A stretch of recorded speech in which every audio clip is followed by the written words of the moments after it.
बच्चों आज हम करने वाले हैं मेंटल मैथ क्लास 10th। जैसा कि आप अपनी स्क्रीन पर देख रहे हैं chapter number 10 area related to circle का नेक्स्ट पार्ट। मैं हूं हरी सर और आप सभी बच्चे देख रहे हैं आपका अपना यूट्यूब चैनल चलो कदम बढ़ाए। आइए करना शुरू करते हैं। तो क्वेश्चन नंबर 21 क्या कहता है, देखिए यहाँ पर ये रहा क्वेश्चन नंबर 21। ठीक है, इसको हम करने जा रहे हैं और बहुत ही इजी क्वेश्चन है बच्चों। देखो, a steel wire when bent in the form of square. ठीक है, बेंट है बच्चों यहाँ पर, तो ये स्क्वायर की फॉर्म में उसको बेंट कर दिया गया है and area of 121 square centimetre. ठीक है, यहाँ पर एक वायर था, इस तरीके से वायर था और उसको हमने बेंट कर दिया स्क्वायर के फॉर्म में इस तरीके से। और जब इसको स्क्वायर के फॉर्म में बेंट किया है तो इसका एरिया बनता है 121 स्क्वायर सेंटीमीटर। ठीक है, अब देखो आगे क्या कहता है, the same wire is bent in the form of a circle. अब फिर इस वायर को, ठीक है, इसको खोल दिया गया है, फिर इस वायर को सर्कल के फॉर्म में हमने क्या कर दिया, बेंट कर दिया, ऐसे घुमा दिया। तो find the area of circle, तो एरिया ऑफ सर्कल हमें फाइंड आउट करना है। ठीक है, आप कैसे करेंगे? Area of circle find out करने के लिए हमें रेडियस चाहिए। रेडियस हमें मालूम नहीं है, लेकिन हमें इतना मालूम है कि जो वायर है, ठीक है, जो वायर है, ये वायर, इसका हमने जब स्क्वायर बनाया तो इसका क्या आ गया, एरिया आ गया, एरिया पता लग गया। अब उस एरिया से हमें पहले इस वायर की टोटल लेंथ फाइंड आउट करनी होगी। जब हम इसकी टोटल लेंथ फाइंड आउट कर लेंगे तो वो फिर हमें मालूम हो जाएगा कि ये सर्कल में जो वायर लगी है टोटल वायर कितनी लगी है, मीन्स पेरीमीटर हमें मालूम हो जाएगा या सरकमफ्रेंस हमें मालूम हो जाएगी। उस सरकमफ्रेंस से हम रेडियस फाइंड आउट करेंगे और फिर हमें क्या करना है, एरिया निकाल लेना है। ठीक है, आइए करना शुरू करते हैं। तो सबसे पहले बच्चों देखो, यहाँ पर एरिया गिवन है ना, एरिया गिवन है, तो एरिया ऑफ स्क्वायर मैं लिख देता हूँ, area of square, area of square है 121 सेंटीमीटर स्क्वायर। ठीक है, लेकिन फॉर्मूला क्या होता है बच्चों, साइड इंटू साइड होता है। क्या होता है फॉर्मूला, साइड इंटू साइड होता है या साइड स्क्वायर होता है। इस तरीके से 121 को इक्वल रख लेंगे। अब यहाँ पर ये जो 2 है इसको इक्वल के साइन से इधर लेके आएंगे तो हमें साइड का मालूम हो जाएगा। ठीक है, तो इधर आकर बच्चों ये बदल जाता है स्क्वायर रूट में और 121 का, सॉरी यहाँ पर ये 121 का स्क्वायर रूट क्या होगा, 11 होगा बच्चों। ठीक है, 11 सेंटीमीटर। इसका मतलब इसकी साइड कितनी आ गई, 11 सेंटीमीटर आ गई। तो पेरीमीटर और निकाल लेते हैं स्क्वायर का ताकि वायर का पता लग जाए। ठीक है, पेरीमीटर ऑफ स्क्वायर, तो फॉर्मूला क्या होता है, 4 इंटू साइड होता है। फॉर्मूला क्या होता है, 4 इंटू साइड, यानी 4 इंटू 11, साइड कितने हैं, 11। तो टोटल वायर आ गया बच्चों 44 सेंटीमीटर, टोटल वायर आ गया। अब ये टोटल वायर आ गया तो इसका मतलब इस 44 सेंटीमीटर का ही सर्कल बना दिया गया है। तो इसका मतलब ये क्या होगा, ये पेरीमीटर ऑफ क्या हो गया, सर्कल हो गया। यहाँ पर मैं लिख देता हूँ पेरीमीटर ऑफ सर्कल 44 सेंटीमीटर। ठीक है, अब फॉर्मूला क्या होता है, 2 पाई r 44, तो 2 पाई की जगह पाई की वैल्यू लेनी है और r हमें फाइंड आउट करनी है ताकि हम इसका एरिया फाइंड आउट कर सके। r 7 इधर डिवाइड में, इधर आकर मल्टीप्लाई में, और ये देखो जो 22 इंटू 2 है ये आ जाएगा इधर डिवाइड में। तो 22 2 जा 44, 44 से 44 कैंसिल हो गया, r इक्वल आ गया 7, यानी रेडियस आ गई 7। ठीक है, रेडियस कितनी आ गई, 7 सेंटीमीटर आ गई। अब हम एरिया फाइंड आउट कर सकते हैं, यहाँ पर लिख लेते हैं, रेडियस है 7 centimetre. Area of circle, area of circle होता है बच्चों पाई r स्क्वायर। ठीक है, तो पाई की वैल्यू क्या आ गई, 22/7 है पाई की वैल्यू, तो r क्या है, 7 इंटू 7, r स्क्वायर है ना। तो 7 से 7 से कर दिया हमने, 22 7 जो होता है 154, ये आ गया बच्चों एरिया। ठीक है, तो ये क्वेश्चन आपका सोल्व हो गया। थोड़ा सा लेंथी था, कोई बात नहीं, आगे करते हैं। Question number 22। अब क्वेश्चन नंबर 22 क्या कहता है, ए बाइसिकल व्हील मेक्स 500 रिवोल्यूशन, ठीक है, in moving 1.1 kilometre, find the diameter of the wheel. Diameter find out करना है बच्चों, ठीक है। और डायमीटर हम कैसे फाइंड आउट करेंगे, जब हमें मालूम होगा कि उसकी जो परिधि है या सरकमफ्रेंस है, ठीक है, पेरीमीटर है व्हील का कितना है, ठीक है, ये मालूम होगा। आइए करना शुरू करते हैं। तो सबसे पहले बच्चों हमें क्या कर लेना है, देखो 500 रिवोल्यूशन में कितनी डिस्टेंस कवर की, 1.1 किलोमीटर। तो हमें 1 रिवोल्यूशन की डिस्टेंस फाइंड आउट करनी होगी, और जितनी 1 में आएगी वही हमारी क्या होगी, सरकमफ्रेंस होगी, ठीक है। आइए करना शुरू करते हैं। तो सबसे पहले लिखते हैं distance is covered, distance is covered in 500 revolution. तो कितनी है बच्चों, 1.1 किलोमीटर, ठीक है। अच्छा, distance is covered in 1 revolution में, 1 में कितनी आएगी, तो कम आएगी, 1 की हमें फाइंड आउट करनी है पहले। तो ये इधर 500 मल्टीप्लाई में इधर आकर ये डिवाइड में हमें लिख देना है इस तरीके से। सॉरी 1.1 है ये, ठीक है। और इसके पॉइंट के पीछे 1 डिजिट है तो 1 0 लगा दो। अब ये ऊपर हो गया 11, क्या हो गया, 11 हो गया। अब सबसे पहले देखो बच्चों, यहाँ पर 11 किलोमीटर के आपको, क्योंकि हमें जो डायमीटर फाइंड आउट करना है वो सेंटीमीटर में फाइंड आउट करना है, तो इसके हम सेंटीमीटर बना लेते हैं। तो सबसे पहले 1 किलोमीटर में 1000 मीटर होते हैं, तो 11 में कितने होंगे, 11 इंटू 1000 होंगे, या भी ये बन गए मीटर। और 1 मीटर में कितने सेंटीमीटर होते हैं, 100 होते हैं, तो इसको 100 से और मल्टीप्लाई कर दे तो ये सेंटीमीटर बन गए, ठीक है। अब हम इसको लिख सकते हैं 11 1 जा 11, 3 0 इसमें, 2 0 इसमें, यानी टोटल कितनी जीरो हो गई, 5 0 हो गई, इस तरीके से। तो बच्चों ये आ गया। आइए इसको कर लेते हैं। तो ऊपर हमें क्या करना पड़ेगा, 11 के पीछे आपको कर देनी है 5 0, और नीचे क्या है 5000, ठीक है, इस तरीके से। अब देखो 3 0 से 3 0 कैंसिल हो गई, तो 5 से 5 2 जा, ठीक है, 5 2 जा कितना हो गया, 10 हो गया, और 5 2 जा 10 हो गया, और ये 0 बच गई, यानी ये सरकमफ्रेंस या पेरीमीटर आ गया बच्चों। 1 रिवॉल्यूशन में इतने सेंटीमीटर की उसने डिस्टेंस कवर की 1 रिवॉल्यूशन में, और 1 का मतलब जब ये पहिया पूरा घूम जाएगा एक बार, तो उसका मतलब सरकमफ्रेंस आ गई। तो सी आपका आ गया है 220 सेंटीमीटर। आपको डायमीटर फाइंड आउट करना है, और जब हम सरकमफ्रेंस निकालते हैं तो डायमीटर फाइंड आउट करने का फॉर्मूला क्या होता है, पाई डी, ठीक है। ये सरकमफ्रेंस का फॉर्मूला होता है, क्योंकि हमें डी निकालना है तो हमें सीधा डी लिख दिया। अदरवाइज आप 2 पाई आर भी लिख सकते थे, ठीक है। ये आर आपको फाइंड आउट करनी होती तो आर लिख लेते, यानी कि पाई अगर 2 आर का मतलब होता है डी। जो 2 आर होती है ना, जो डायमीटर होता है वो 2 आर के इक्वल होता है, यानी रेडियस के डबल के इक्वल होता है, ठीक है। ये हमने लिख दिया। तो 220, अब पाई की वैल्यू आपको मालूम है 22/7, और डी ये देखो, अब डी इक्वल 220, 7 इधर डिवाइड में, इधर आकर मल्टीप्लाई में, और ये 22 इधर मल्टीप्लाई में आ गया, तो 1 से ये आ गया। तो 10 7 जा कितना हो गया, 70 सेंटीमीटर बच्चों डायमीटर आ गया, ठीक है। ये क्वेश्चन आपका सोल्व हो गया। आइए करते हैं क्वेश्चन नंबर 23।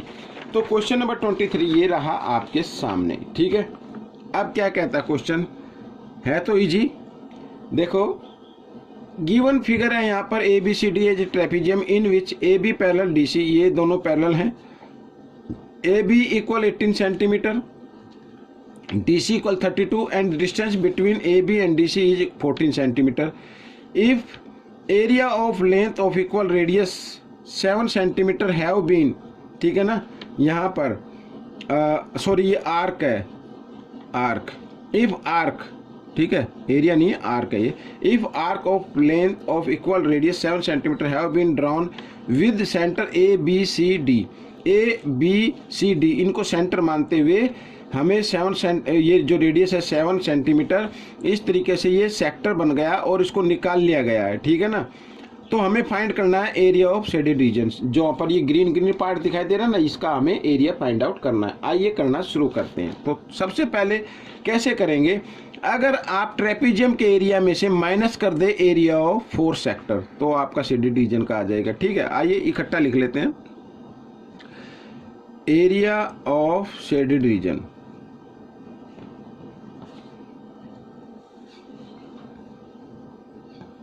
ये देखो ये कैसे आएगा, इक्वल, अगर हम एरिया ऑफ ट्रेपीजियम निकाले, एरिया ऑफ ट्रेपीजियम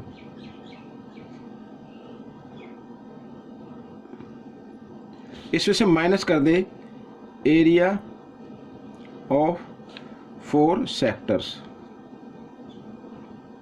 तो आपका एरिया आ जाएगा। ठीक है, आइए करना शुरू करते हैं।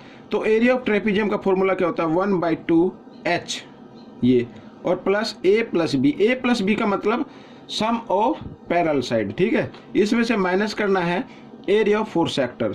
अब देखो फॉर्मूला क्या होता है, थीटा बाई 360 होता है। ठीक है, और पाई आर स्क्वायर होता है। पाई की जगह आपको पाई रख लेना है। आर क्या है, 7 है, या पहले मैं फॉर्मूला लिख देता हूँ, ये होता है। ठीक है, और ये किसका निकालना है, 4 का निकालना है, तो 4 से मल्टीप्लाई कर दो। समझ में आया। या फिर हम क्या करते हैं, देखो इधर 1/2h, h कितनी है बच्चों, डिस्टेंस इसकी है 14, तो इसकी जगह 14 लिखेंगे। और a प्लस बी, यानी इन दोनों पैरेलल साइड को हमें ऐड कर देना है, 32 प्लस 18। ठीक है, ये हो गया -4। ठीक है, या अलग अलग निकाल लो, कोई दिक्कत नहीं है, 4 निकालना है। तो थीटा, यहाँ पर इसका थीटा कितना, a इसका मान लो a है। ठीक है, a/360 पाई आर स्क्वायर, या पाई आर कितनी है, 7 × 7 है, सभी की यही है। तो प्लस इधर, तो ये b आ गया बच्चों। ठीक है, ये दूसरे का निकाल रहे हैं, तो इसका एंगल नहीं पता तो b की जगह b लिख लीजिए, सेंटर है ये, सेंटर एंगल मान लो। और यहाँ पर पाई आर कितनी है, 7 × 7। ठीक है, इस तरीके से, और प्लस c, इसी तरीके से हम इसका लिख लेते हैं यहाँ पर पाई आर स्क्वायर यानी 7 × 7 इस तरीके से, और प्लस डी का भी निकाल लेते हैं, d/360 और पाई आर स्क्वायर यानी 7 का स्क्वायर मैं इधर लगा देता हूँ शॉर्ट में। ठीक है, तो आइए करना शुरू करते हैं।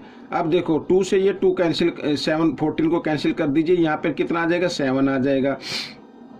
ठीक है, और दोनों को आपस में प्लस किया तो आ गया बच्चों 50 आ गया इधर। ठीक है, और ये माइनस कर देना है। अब देखो यहाँ पर इनमें कॉमन नंबर क्या आ रहा है, इनमें कॉमन नंबर है पाई और 7 × 7, ये कॉमन है तीनों यानी 4 टर्म में। ठीक है, और जो कॉमन नहीं है उसको अलग लिख लेते हैं, a/360, और ये प्लस के साइन में है तो इधर हम प्लस कर देते हैं। 360 भी कॉमन है तो 360 भी एक ही जगह लिख लो, कोई दिक्कत नहीं है, इस तरीके से। ठीक है, ये इस तरीके से लिखा जा सकता है।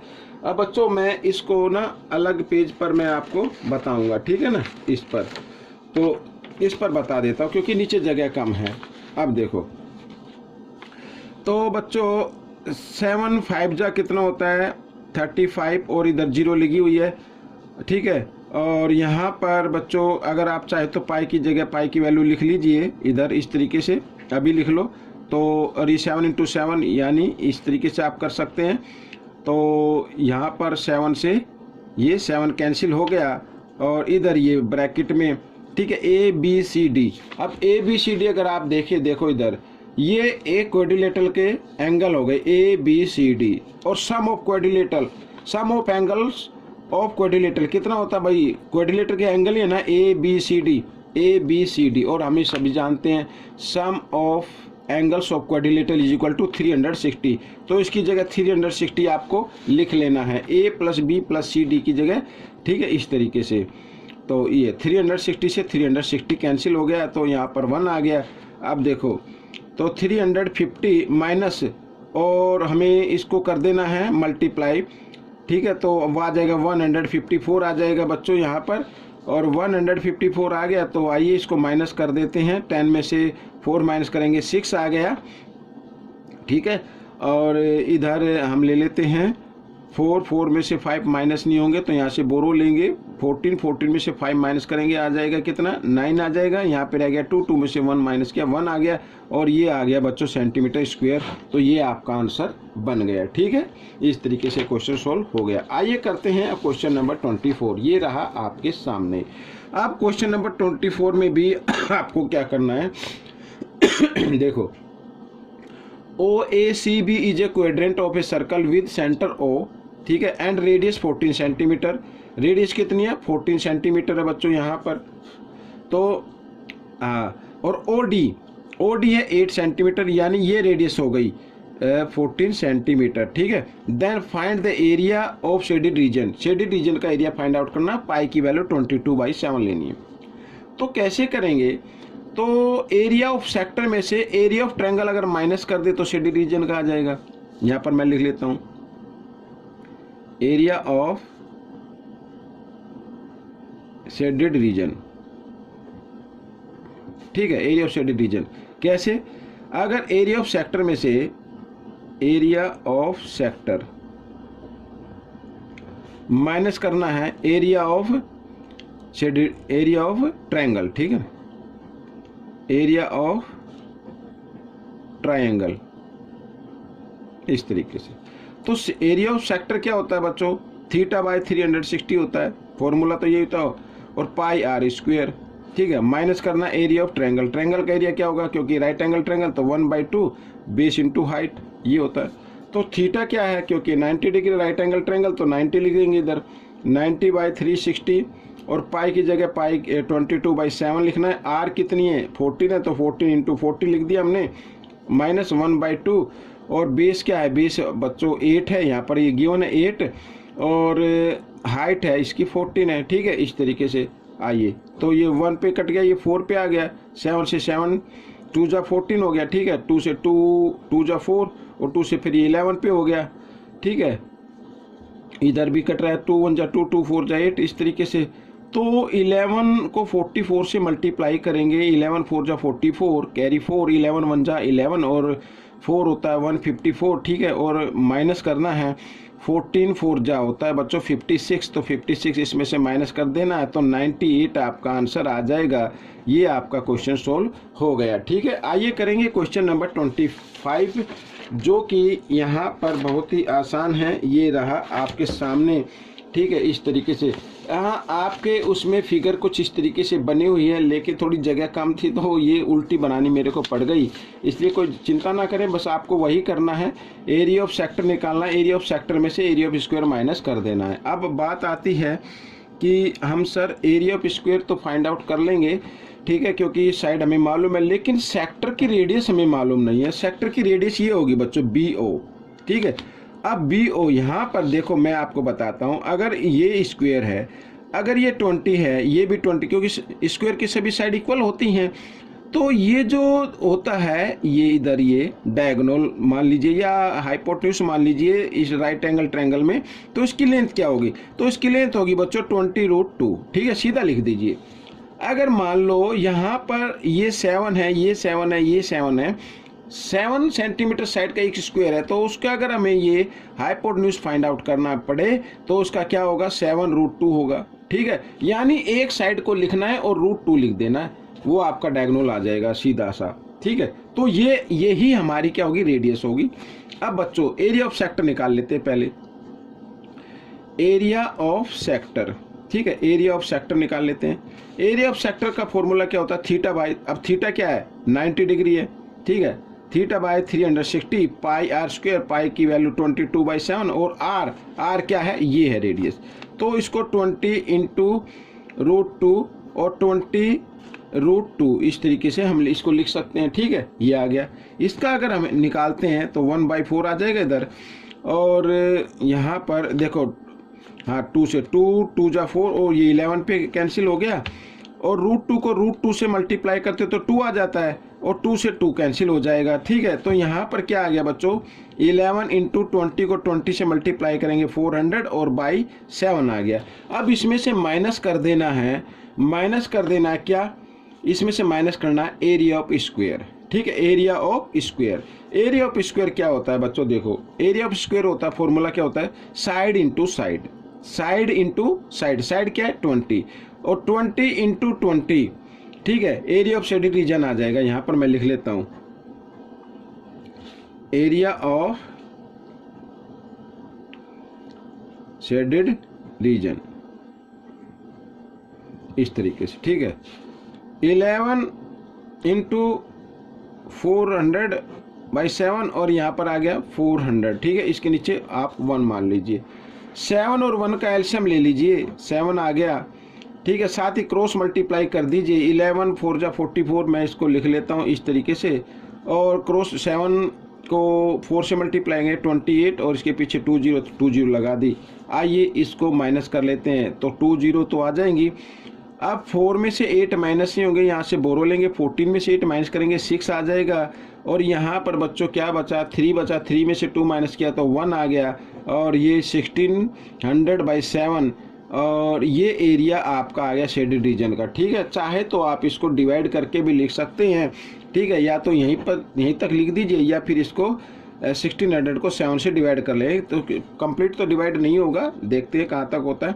7 2 जा 14, ठीक है, यहाँ पर 2 आ गया 0, और 7 2 जा फिर 14 आ गया, यहाँ पर फिर कितना आ गया 6 आ गया बच्चों, और ये 0, 7 8 जा 56, ठीक है, इस तरीके से, और फिर यहाँ पर फिर 4 आ जाएगा, आगे कोई डिजिट नहीं है तो डेसिमल लगा के हम ये 0 डाउन कर लेंगे, तो 7 5 जा कितना होता है 35 होता है बच्चों, ठीक है, फिर 5 आ गया, और फिर एक 0 डाउन कर सकते हैं, तो 7 7 जा, तो बस इतना ही काफ़ी है, 228.57 सेंटीमीटर स्क्वायर, ठीक है। तो ये आपका शेडेड रीजन का एरिया आ गया। तो आपको ये क्वेश्चन कैसा लगा मुझे ज़रूर बताएं, इसमें से सीखकर दूसरे बच्चों को ज़रूर सिखाना। मिलेंगे नेक्स्ट पार्ट में, टिल देन थैंक यू।